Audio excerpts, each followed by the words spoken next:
Mic নম্বর 1-এ এক শিখ ভাই আছে, সেও ইসলাম গ্রহণ করতে চায়। একজন শিখ ভাই সাহেব, আপনার নাম কি? আমার নাম রমেশ সিং। আচ্ছা, মাইক নাম্বার 5-এ কোনো অমুসলিম ভাই মুসলিম হতে চান? আমার নাম রাজেশ কুমার। মাশাআল্লাহ, এক শিখ ভাই আছেন। আরেক ভাই এখানে, আপনারা অন্তর দিয়ে গ্রহণ করতে চান তো ইনশাআল্লাহ আমি আরবিতে বলছি, আপনারা বলেন। জাকির সাহেবকে আমার এক প্রশ্ন যে স্যার, আমার এটা জিজ্ঞাসা যে আজ আমি যদি 25 বছর পর ইসলাম গ্রহণ করি তো আল্লাহ তাআলা কি আমাকে গ্রহণ করবেন? যেমন কুকর্ম করেছি, সুতরাং আমার জিজ্ঞাসা যে আপনাকে যে আমি এত অপরাধ করেছি জীবনে, যা আল্লাহ তাআলা কি আমাকে মাফ করবেন এ ব্যাপারে? বললেন যে আপনার বয়স এখন 25 বছরে আপনি অনেক ভুল কাজ করেছেন, অন্যায় কাজ করেছেন। এখন যদি ইসলাম ধর্ম কবুল করেন তাহলে আল্লাহ তাআলা কি আপনাকে মাফ করবেন? আল্লাহ রাসূল বলেছেন, যদি এক ব্যক্তি যে কেউ হোক, যতই গুনাহ করুক, হোক মুশরিক, শিরকের চেয়ে বড় গুনাহ আর একটাও নেই, হোক আপনি ডাকাতি করেছেন, আমি বলছি না, আমি করি না। না, আমি এমনি বলছি, আপনি করেননি সে তো ভালো কথা। যদি আপনি করেও থাকেন, চুরি করেন না, যদি করতেন বা যত বড় গুনাই করতেন, ডাকাতি করেন, চুরি করেন, ব্যভিচারী করেন, যাই করেন, আপনি করেননি, যে গুনাই করেছেন এর যে ছোট হবে তা করে ফেলতেন। এবং আজ যদি আপনার জ্ঞানে আসে যে সেটা ভুল, আপনি ঈমান আনেন যে খোদা এক, তিনি ছাড়া কোনো মাবুদ নেই, মুহাম্মদ সাল্লাল্লাহু আলাইহি সাল্লাম শেষ পয়গম্বর, আজ আমাদের রাসূল বলেন যেন আপনি আজই জন্ম নিলেন, সকল গুনাহ মাফ। আমি কিন্তু বলতে পারি না এটা, আমি 45 বছর যাবত মুসলমান। জি আছে। আগে ভাই নামে মুসলিম ছিলাম, 21-22 বছর ধরে চর্চা করছি। এখন তো আমি নিজের বিশ্বাস হয়েছে, আমার আশা যে আমি মুসলিম। তা সত্ত্বেও আমিও ছোটখাটো ভুল করে থাকি। দোয়া করি যেন আল্লাহ তাআলা মাফ করেন, হোক ছোট ভুল বা বড় ভুল। আপনি যদি আজ সাক্ষ্য দেন আপনি আমার চেয়ে ভালো হবেন, তারপর আবার ভিন্ন কথা। যদি আজ সাক্ষ্য দেন তো আল্লাহর রাসূল বলেন, মুহাম্মদ সাল্লাল্লাহু আলাইহি সাল্লাম, যে ব্যক্তি সাক্ষ্য দেয় তার পিছনের সমস্ত গুনাহ মাফ, একেবারে পরিষ্কার, আপনি একেবারে মুক্ত। জি সাহেব, আপনি আপনার এক আলোচনা শুনেছি আমি, যাতে আপনি বলেছেন যে এক হিন্দু যে হয়ে থাকে তাদের এক ঋগ্বেদে আছে যে অন্তিম সংস্কার, এক প্রকার সংস্কার, যাতে বলা হয়েছে যে যখন হিন্দু মরে তো সে শেষ সময় আশহাদু আল্লাহ ইলাহা মুহাম্মদ রাসূলুল্লাহ, সে সংস্কৃতেও কিছু বলে ওই বিষয়েই। তো সাহেব, আমার এটা প্রশ্ন যে মানুষ যখন মরে তার জীবনের শেষ মুহূর্তে সে যদি সেই সময় আল্লাহ তাআলাকে স্বীকার করে তো আল্লাহ তাআলা ওই সময় তার ইসলাম কবুল করবেন, কিংবা আল্লাহ তাআলা মেনে নেবেন যে সে ইসলামের ব্যক্তি? এটা ভালো প্রশ্ন। প্রশ্ন হলো, যখন কোনো ব্যক্তি মারা যাচ্ছে তখন যদি ইসলাম কবুল করে সেটা গ্রহণযোগ্য হবে কিনা। সবচেয়ে বড় উদাহরণ হলো ফেরাউন। ফেরাউন এমন এক ব্যক্তি ছিল যে নিজেকে খোদা মনে করত, খুব শক্তিশালী, খুব সম্পদশালী ছিল। যখন সে যায় মুসা আলাইহিস সালামের পিছনে, মুসা আলাইহিস সালাম যখন তার লাঠি মারেন নদী দুভাগ হয়ে যায়, তিনি চলে যান, ফেরাউন অনুসরণ করলে নদী আবার মিলে যায়। তখন সে বলে, আল্লাহ, লা ইলাহা ইল্লাল্লাহ। যখন কোনো লোক মৃত্যুর সময়, শেষ সময় ঈমান আনে তখন তার ঈমান কবুল হয় না, কেননা সে মারা যাচ্ছে এজন্য। কিন্তু সে যদি মৃত্যু আসার কিছু আগেও করে তা গ্রহণ হবে, কিন্তু মৃত্যু যখন আসা শুরু হয় তখন যদি ঈমান আনে সেটা ভয় করে। তো সাহেব, যদি তা যেমন বলা হয় যে আপনি ইসলাম নয়, আপনি ইসলাম গ্রহণ করেন না, তো আপনাকে দোজখের আগুনে জ্বালানো হবে, আপনি জান্নাত পাবেন না, সে কথা বলা হয়। তো ওই ব্যাপারে সাহেব কি ভয়ে আপনাকে ইসলাম গ্রহণ করতে হবে যে হ্যাঁ আমাকে জান্নাত মিলবে না, এই জন্য আমি ইসলাম গ্রহণ করছি? তো ইসলাম গ্রহণ হোক, ভয়ে করুক, মানতে করুক বা যুক্তিতে করুক, যাই করুক না কেন, কিন্তু মৃত্যু তো আপনার আসবেই না। মৃত্যু আসা শুরু হয়, নিঃশ্বাস শুরু হয় মৃত্যুবরণকারীর অতি কষ্টে, তাহলে খুব দেরি হলো। কিন্তু আপনার কি জানা আছে মৃত্যু আসবে 5 দিন পর? কারো জানা নেই, কোনো মানুষই বলতে পারে না সে কখন মরবে। মৃত্যু শুরু হয়েছে, তখন করলে খুব দেরি। তো এজন্যই সচেতনভাবে আজ আপনার জানা হলো যে হ্যাঁ ভাই, ইসলাম সঠিক, তবে আপনি বলেন এখন ইসলাম কবুল করেন। আমি হয়তো আরো 10 বছর 20 বছর বাঁচবো, 20 বছরে বহুত দেরি, এখন গ্রহণ করলে হয়তো ছোটখাটো ভুল করে ফেলবো, তখন তো সমস্যায় পড়ে যাব। তা আপনি পরিকল্পনা করেছেন আল্লাহর বিরুদ্ধে, এমন পরিকল্পনা করলে যদি মারা যান দোজখ। তার চেয়ে ভালো ইসলাম কবুল করেন, মেনে নেন, ছোটখাটো ভুল মাপ চান, মাফ করবেন আল্লাহ। আপনি বুঝছেন তো? এই পরিকল্পনা আপনার বিশ্বাস হয়েছে, পরে বলবেন এখন কেন কবুল করবো, 10 বছর পর করবো, এখন তো আরাম করবো, মদ পান করবো, আনন্দ করবো। আপনার জানা নেই কখন মারা যাবেন, আনন্দ করতে করতে মরে গেলেন তো গোল্লায় গেলেন। ভাবনা কি? এখন গ্রহণ করেন, ছোটখাটো ভুল তারপর আল্লাহ মাফ করবেন, দোয়া করতে পারেন, আল্লাহ রহমান রাহিম। আপনি বুঝছেন না তো? বিশ্বাস হয়ে গেলে গ্রহণ করেন। এবং স্যার, যেমন স্যার 5 ওয়াক্ত নামাজ যদি না পড়া যায় কারণবশত হলো না 5 ওয়াক্ত নামাজ, কেননা এত তাড়াতাড়ি যেমন আজ আমি করি, তো স্যার তাও একটা গুনাহ হবে যে আজ আমি ইসলাম ভাই সাহেব ভালো প্রশ্ন করেছেন, যদি 5 ওয়াক্ত নামাজ না পড়তে পারে তো কি হবে?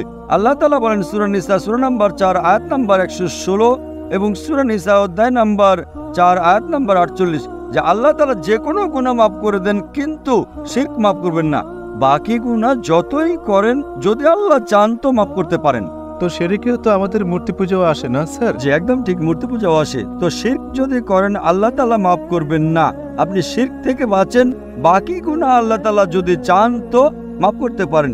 কিন্তু আপনি যদি ইসলাম ধর্ম গ্রহণ না করেন, নামাজ পড়েন বা না পড়েন, জাহান্নাম। এখানে যদি আপনি ভুল করেন ছোটখাটো আল্লাহ মাফ করবেন, নামাজ পড়া খুবই গুরুত্বপূর্ণ।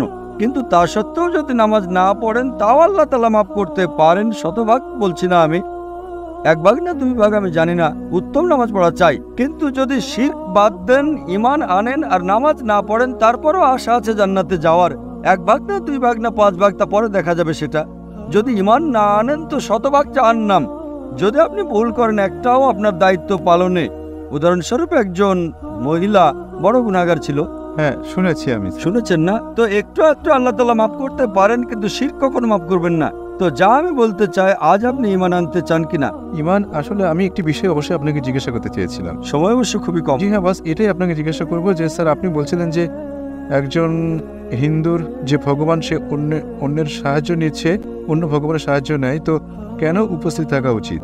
আমাদের তো তার নিকটই প্রার্থনা করা উচিত। একদম আল্লাহ ঠিক। তাআলা তো শক্তির উৎস। একদম ঠিক। তো আল্লাহ তাআলা আমাদের কেন এই বিষয় থেকে তা করায় না, প্রস্তুত কেন করার নাই যে হ্যাঁ ঠিক আছে নিতেশ নয়, আমি আহমদ হতাম, আমি ঠিক আহমদ হলে আমার ওইগুলো করতে হতো না। আচ্ছা এই বিষয় আল্লাহ তাআলা আপনাকে আহমেদ কেন বানান নাই, নিতেশ কেন বানালেন? আল্লাহ তাআলা আপনাকে পরীক্ষা করছেন, প্রশ্নপত্র দিলেন। যদি শিক্ষক সবাইকে প্রশ্নপত্র দিয়ে দেন তাহলে লাভ কি? আল্লাহ তাআলা জানতেন যে আপনি জাকিরের সাথে দেখা করবেন, না স্যার। তাই না?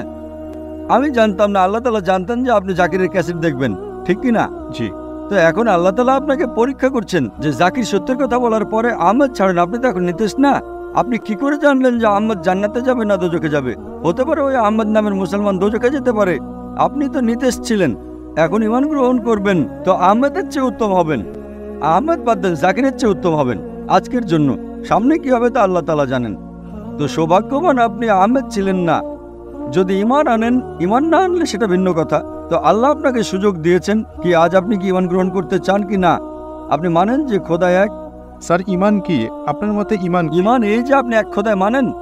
ঈমানের অর্থ খোদা। আপনি এক খোদায় মানেন কি না? খোদাকে তো মানি আমি। আপনি মানেন যে মূর্তি পূজা করা অন্যায়? স্যার মূর্তি পূজা অন্যায় আপনি মানি। মানেন যে মুহাম্মদ সাল্লাল্লাহু আলাইহি ওয়াসাল্লাম শেষ পয়গম্বর?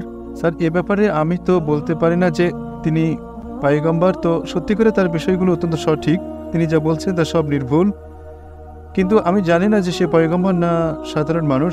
এ বিষয়ে না না না ভাই, তিনি মানুষ। মানুষ সাধারণ নন কিন্তু মানুষ। তিনি খেতেন, ঘুমাতেন, পরিশ্রম করতেন, কষ্ট হতো, মানুষ ছিলেন তিনি। কিন্তু একজন বাছাইকৃত মানুষ ছিলেন, সাধারণ মানুষ ছিলেন না। আল্লাহ তাকে মনোনীত করেছেন নিজের বার্তা প্রচারের জন্য। তো আপনাকে মানতে হবে যে তিনি মানুষ ছিলেন কিন্তু সাধারণ মানুষ নন, তিনি ছিলেন পয়গম্বর। পয়গম্বর মানে এমন না যে তিনি মানুষ নন। পয়গম্বরও একজন মানুষ কিন্তু আল্লাহর বাছাইকৃত মানুষ, যিনি মানুষের কাছে আল্লাহর বার্তা পৌঁছে দেন। আপনি মানেন যে তিনি মানুষ, যিনি মানুষকে বার্তা পৌঁছে দিতেন? জি স্যার তা তো মানি। তো তাকে বলে মুসলিম। এখন আপনি কি সাক্ষ্য দিতে চান? স্যার তা কোনো জোর নেই। জোর নেই। আপনি মানেন যে খোদা এক, জি হ্যাঁ। মানেন যে মূর্তি পূজা করা অন্যায় এবং মুহাম্মদ সাল্লাল্লাহু আলাইহি ওয়াসাল্লাম শেষ পয়গম্বর, মানুষ কিন্তু পয়গম্বর। তো আপনি আমার মতে মুসলিম। আগে আপনি চলতে থাকেন, নামাজ আস্তে আস্তে আসবে। তা মানেন আপনি? জি তা তো মানি আমি। মানেন? আপনাকে জোর করছে কেউ তাকে মানতে? না স্যার। তো আপনি বলতে চান আরবিতে? জি স্যার। আচ্ছা, কোনো জোর করছে না তো কেউ? না স্যার। কোনো আর্থিক চাপ? না স্যার। অন্তর থেকে করছেন? জি। মাইক নম্বর 1-এ এক শিখ ভাই আছে, সেও ইসলাম গ্রহণ করতে চায়। একজন শিখ ভাই সাহেব, আপনার নাম কি? আমার নাম রমেশ সিং। রমেশ সিং। আপনি মানেন খোদা এক? নিশ্চয়ই আপনি নিশ্চয়ই মানেন যে মূর্তি পূজা অন্যায়? অন্যায়। আপনি মানেন মুহাম্মদ সাল্লাল্লাহু আলাইহি ওয়াসাল্লাম শেষ পয়গম্বর? নিশ্চয়ই নিশ্চয়ই। আপনাকে কেউ কি শক্তি বল প্রয়োগ করছে ইসলাম গ্রহণ করতে? না না, কোনো চাপ? আগে করতো কিন্তু এখন কেউই করে না। আচ্ছা, মাইক নাম্বার 5-এ কোনো অমুসলিম ভাই মুসলিম হতে চান? আমার নাম রাজেশ কুমার। মাশাআল্লাহ, এক শিখ ভাই আছেন, আরেক ভাই এখানে।